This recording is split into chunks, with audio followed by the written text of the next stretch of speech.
Hello, everyone. My name is Ben Cochran. I am a third-year pharmacy student at UNC, currently on rotation at the Cone Health Family Medicine Center. Today, I will be going over the latest pharmacy news for the month of October. We will be going over the updated American College of Rheumatology guidelines of glucocorticoid-induced osteoporosis.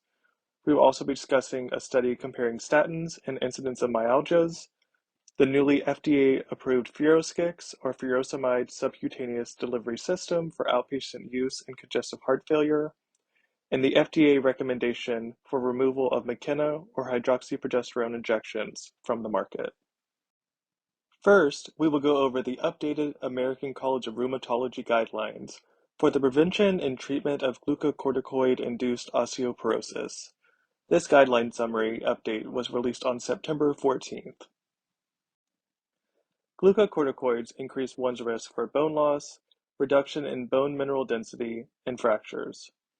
Systemic glucocorticoids, especially when compared to inhaled or topical glucocorticoids, carry a much higher risk, especially with use that is greater than 3 months.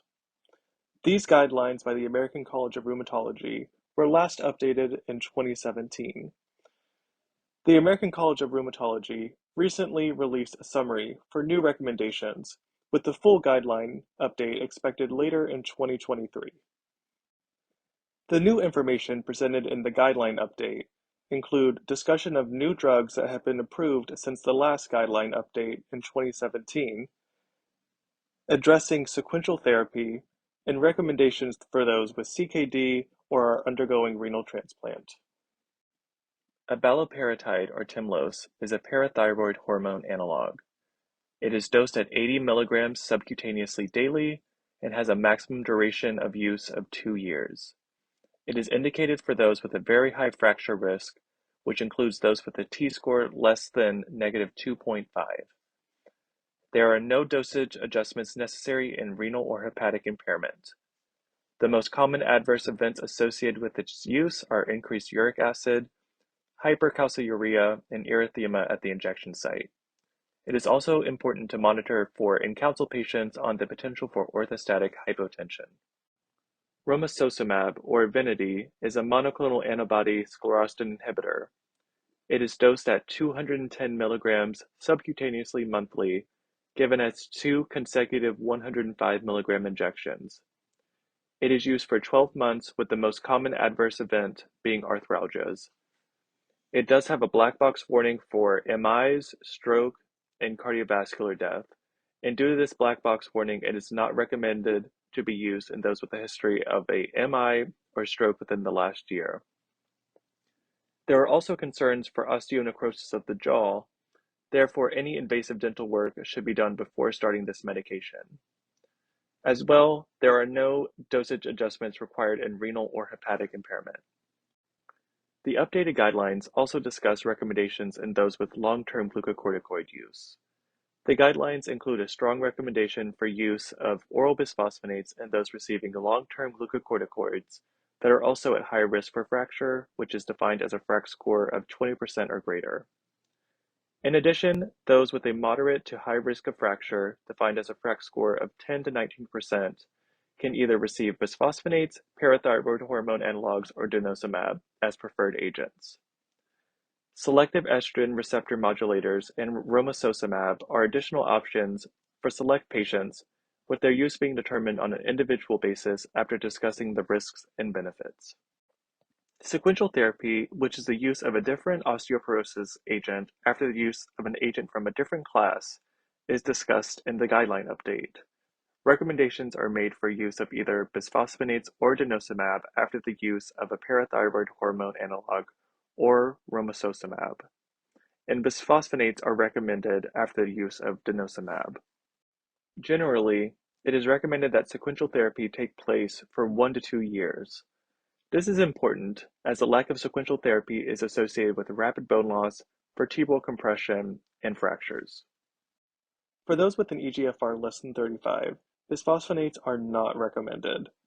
There is also a conditional recommendation to evaluate for chronic kidney disease associated mineral bone disease for those with an eGFR less than 35. These recommendations are in place as when eGFR is less than 35, the risk of renal osteodystrophy, including adynamic bone disease, osteomalacia, osteitis fibrosa cystica, and mixed uremic osteodystrophy are all increased. Due to the lack of dosage adjustments in renal impairment, use of denosumab, parathyroid hormone analogs, or romosozumab are all recommended. Now, we will discuss a study looking at the incidence of myalgias across the various statins in varying doses that was published in the Lancet Journal on August 29th. This study was a meta-analysis that included multiple randomized trials of statin therapy with at least 1,000 participants and a duration of therapy of at least 2 years. The study included 19 trials with over 123,000 participants, which compared statins versus placebo, and also included 4 trials with over 30,000 participants, comparing more intensive versus less intensive statin regimens with an incidence of myalgias. The meta-analysis included a total of 23 trials with over 154,000 participants, with a mean age of 63 years and a mean follow-up of 4.3 years. 28% of these participants were women, with 48% of the participants having previous vascular disease and 18% having diabetes.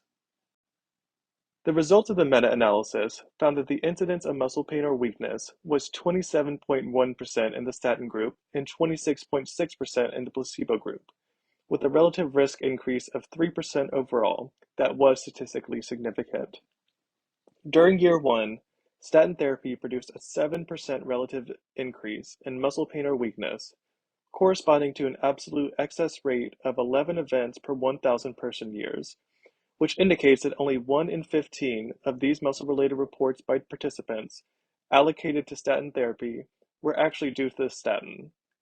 After year 1, there was no significant excess in first reports of muscle pain or weakness. Patients generally continued treatment despite muscle symptoms, so the decrease after 1 year is not explained by people stopping treatment in the first year.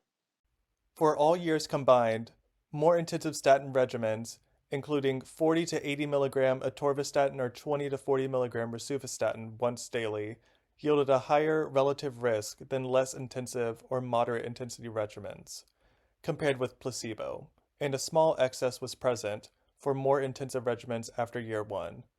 There was no clear evidence that the relative risk differed for different statins or in different clinical circumstances. In conclusion, less than 10% of all reports of muscle symptoms were attributable to the statin and primarily occurred in the first year of treatment.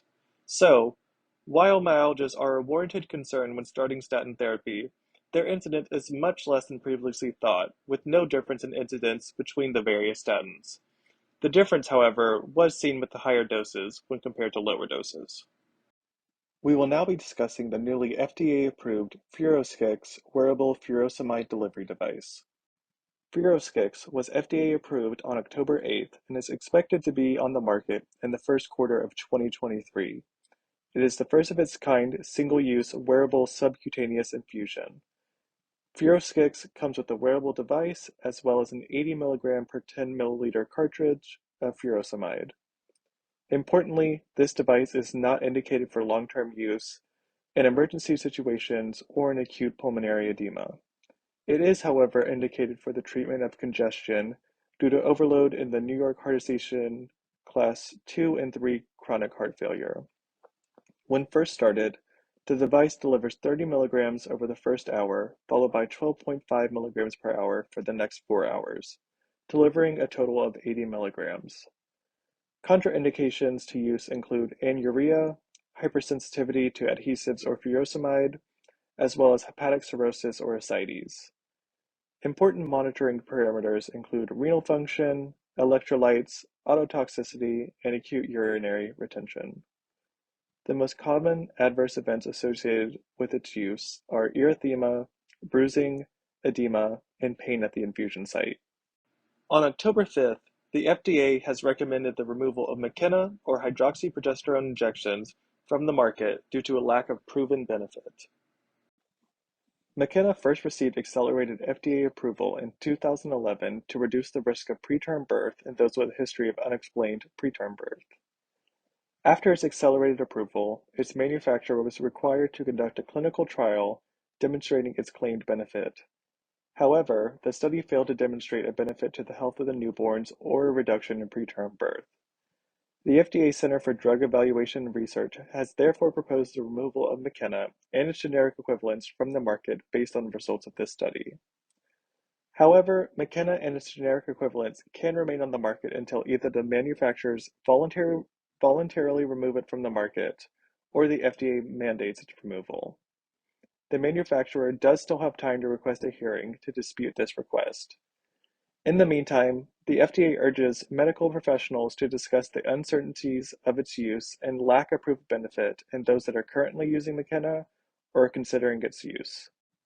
To recap, we discussed the updated guidelines on glucocorticoid-induced osteoporosis, which discussed newly approved drugs since the last guideline update in 2017, guidance on sequential therapy, as well as recommendations in those with chronic kidney disease.